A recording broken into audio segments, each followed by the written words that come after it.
ang panahon ng pagluha at panahon ng pagtawa. Dapat sa panahon ng pagluha, saan ka tatakbo? Sa Diyos. Paano mo dadalhin to sitwasyon na to na napakabigat? Gaya ng namatayan ng mahal sa buhay. Paano? Ang oras pa naman ay napakabagal pag nagluluksa. Pero pag ikaw ay nasa kasiyahan, ang bilis ng oras. Gabi na pala. Bitin pa ako. So, ito yung tinatakbo ng araw-araw nating buhay na sinasabi ni Solomon na itong taong ito kumbaga wala pang umaabot sa salin nito. Kung meron kayong kilalang mga bilyonaryo o trilyonaryo, yan sila Elon Musk nga, sino pa ay hindi pa aabot kay Solomon? Dahil ito may bundok ng ginto. Pagdating sa ginawa niyang kasamaan, 1,000 asawa, matindi rin. So nakita niya lahat, kahit pala makuha ng tao ang lahat, kulang pa rin. Bakit? Wala ito. Kahit ano pa yung makuha mo na yan, pag wala ang Diyos, ganito mangyayari, malungkot ka pa rin. Bakit? Siya gumawa sa atin Ang Diyos ang nagbigay ng hininga na ito. Kaya ginagawa natin, pinasasalamatan siya, ibinibigay sa kanya lahat ng papuri, na mataas na papuri, at lahat ng paraan ng pagsamba ginagawa ng tao. Ang mga aral 3.9, magandang balita Biblia, ano ang mapapala ng tao sa kanyang pinagpagura? Yun ang sinabi ni Solomon. Hindi kayo pwedeng magyabang sa akin kasi mas mayaman ako sa inyo. Parang ganon. Ako, naabot ko na lahat, pero lumakad ako ng masama. Kulang pa rin Hindi ko kasi ako lumakad ng kasama ang Diyos nung una. Pinahamak siya ng mga asawa niya. Pinasamba siya sa Diyos-Diyosan. So, sabi ni Solomon, ano ang mapapala ng tao sa kanyang pinagpaguran? Saan mo dadalhin to? Parang ganon. Mabili mo man ang buong planet Earth, hindi ka pa rin magiging masaya. What does the worker gain from his toil? Saan mo to gagawin? Saan mo to bububuli? Ano po? Mauuwi sa wala. Ang ending nito yung mauuwi sa wala. Ang mga ngaral 310, MBB, alam ko na ang itinakda ng Diyos sa tao. Yun yung sinasabi niya kanina. Yung mga pinakita po natin. Bawat parte na yan, yugto ng buhay, hindi palaging bata yung pinanganak na yan. Siyempre, darating ang panahon, magkakaisip na yan hanggang sa siya ay maging matured na. Kaso nga, hindi natin alam yung hangganan Sigurado ka ba natutungtong ka ng 25? Hindi. Sigurado ka ba natutungtong ka ng 17? Kung lumagpas ka niya, magpasalamat ka sa Diyos. O another part of life na naman to. 17 to na naman. Pagdating ko pa naman itong age na to, so, yung 40 na yan, naglalabasan ng sakit. Ito. Rumurupok na yung katawan. Ano ba itong nangyayari? Umuuga yung ngipin, hindi mo nakupustiso dati. Tagay yung mga gums. Ayan na. Papahina na yung katawan. 40, 50 to 60, ayan na. Natakot-takot na ang sakit. Ano ito ngayon? Ayaw mo mang tanggapin, ikaw na dating pogi at maganda, o ano man ang itsura mo, macho ka man, wala na. Papauwi na yan sa tanggapin mo yan. Nandun na dapat yung thinking na dadating tayo dun Kaya dapat laging kasama to. Ang Diyos, hindi pwede siyang mawala. Kaya sabi ni Solomon, alam ko na ang itinakda ng Diyos sa tao. Nakita ko na. Kahit pala makamta ng tao ang maraming bagay, kahit dagdagan pa yung edad niya, kahit yung mga nauna na 990 o 80, walang kasiyahang aabutin pagka hindi kasama ang Diyos. Sa 3.11, iniangkop niya ang lahat ng bagay sa tamang kapanahunan. Walang pwedeng magreklamo. Panginoon, bakit ako? Benching ko pa lang, pinatay ko na ako. Hindi na pwedeng question din Bakit? Ang Diyos ang nakakakita nun na kaya ka pala ginawang ganito o ganun ang itinakda sa'yo, doon pala sa mga part na yun, kung pwede ka pang maging masama. Tapusin na kita dito. Parang ganun ang hirap. Dahil kalooban niya yung pagpapasya na yun. Kaya iniangkop niya ang lahat ng bagay sa tamang kapanahunan. Perfect timing. Ang tao binigyan niya ng pagnanasang alamin ng bukas. Hanggang doon lang tayo, ngunit hindi binigyan ng pagkaunawa sa ginawa ng Diyos mula sa pasimula hanggang sa wakas. Hindi natin maabot. Hindi natin, ano pa yung meron? Ano pa yung mga nandyan sa ibang lugar, hindi natin maunawa. Saan natin mababasa na meron pang mga ibang nilikhaan Diyos? Yung malalalim na bagay niya dito sa Biblia. Mga kapatid. hanggang dun lang tayo sa bukas. Kaya nga yung ngayon, na tayo buhay at malakas, salamat Panginoon. Bahala ka na sa amin mamaya. Bahala ka na sa amin bukas. Ganun po dapat lagi. Huwag natin problemahin nyo. Sasakit ay isip mo, ulo mo. Pag lahat pinoproblema mo.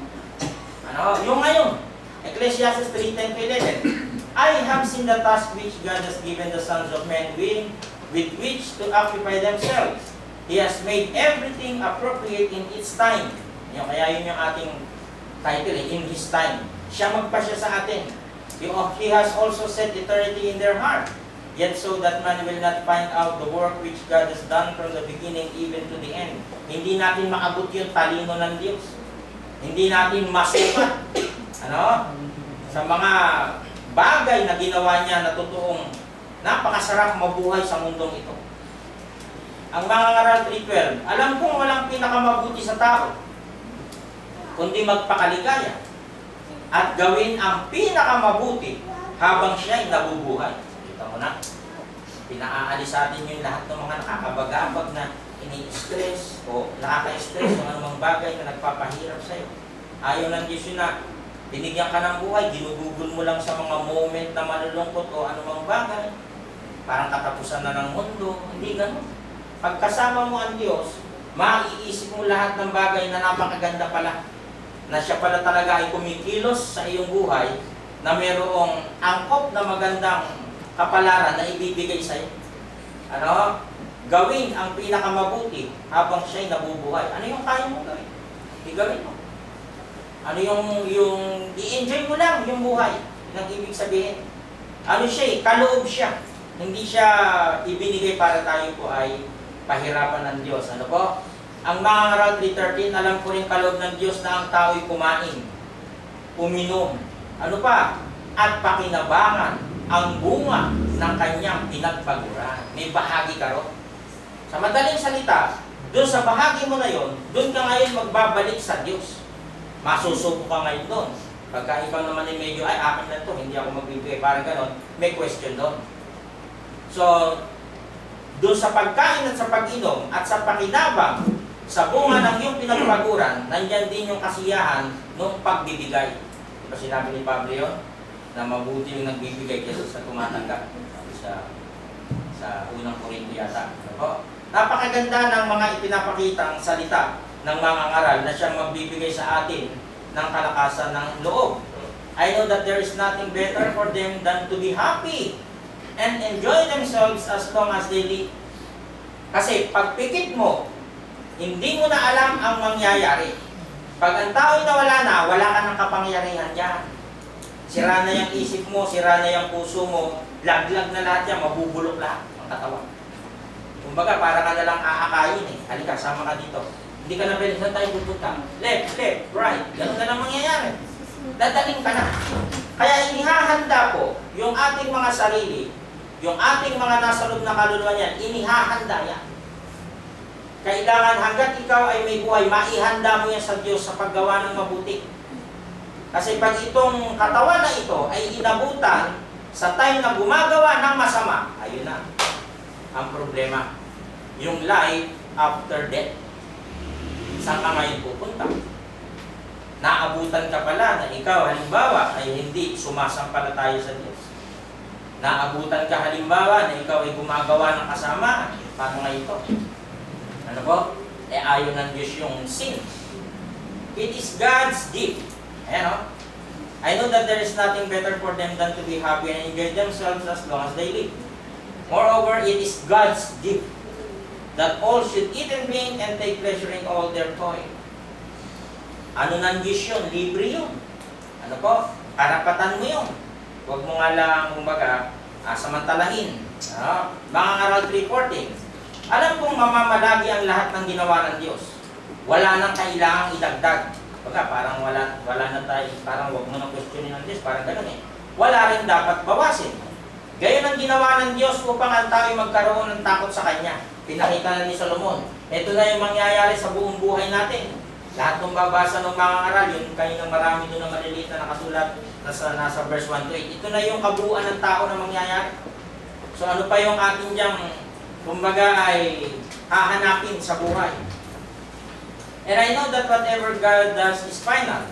Nothing can be added to it or taken from it. God's purpose is that people should fear Him. Kaya ang ending sa 12:14, matakot ka sa Diyos at sundin mo ang Kanyang mga utos. Ito ang buong katungkulan ng tao. Ayun. Kaya po pala tayo nandito para tayo ay pumuri sa Diyos, pasalamatan siya sa lahat ng mga ginawa niya sa ating buhay. Bilang gumising ka nang wala kang nararamdaman, ako, pagdilat ng mata mo. Salamat Panginoon, hindi na agad dapat ang bukang bibig. Kasi nga, ayun, may mga nakatulog, hindi na nagising, nabangungot na. Di ba? Hinihingi natin lagi yung awa sa Diyos eh. Bago kumain, pagkatapos kumain, bago ipikit ang mata, pagdilat ng mata, hinihingi natin sa Diyos eh. Nagabayan mo ako, gustong-gusto ng Diyos yun na siya ay laging pinupuri ng mga ganitong tao. Baka 3:15, lahat ng nangyayari ngayon ay nangyari na noong una. Yung mga pinakita doon ni Solomon, wala nang iba dyan, nilagom na niya agad, sinama rin na niya lahat. Pinakita niya na niya yung buod, wala nang kakaiba. Yung nangyari noon, mangyayari rin ngayon. Gayon din ang magaganap pa. Paulit-ulit lamang ang pangyayari. Ano nangyayari? Ipapanganak yung tao. Mamamatay yung tao, aalis. Ayun o, paulit-ulit. O, kahit ano pa pagagawin mo dyan, paulit-ulit. Ang anak, lalaki, magmamahal, ay gano'n, ano-ano, mamatay. Yun lang, ang pinaka sinasabi ni Solomon. Na kapag sa mga time na to, na ikaw ay buhay, hindi mo nahanap ang Diyos, naku, may kulang sa iyong buhay. Paulit-ulit lamang ang mga pangyayari. Whatever is has already been, and what will be has been before, and God will call the past to account. Ang mga araw 3:16, nakita ko rin sa mundong ito na ang katarungan at pagiging matuwid ay nababahiran pa rin ng kasamaan. Nakita daw niya. So kung merong mga mabubuting tao pala, o matutuwid, nangyayari pala rin sa mga tao na minsan, nagiging nababahiran pa raw ng kasamaan. Pero matuwid na siya. Kaya paano natin questionin ng Diyos na, Panginoon, ba't kinuha mo agad ang bait-bait? Baka sa'yo mabait. Baka sa the rest hindi. Hindi natin alam.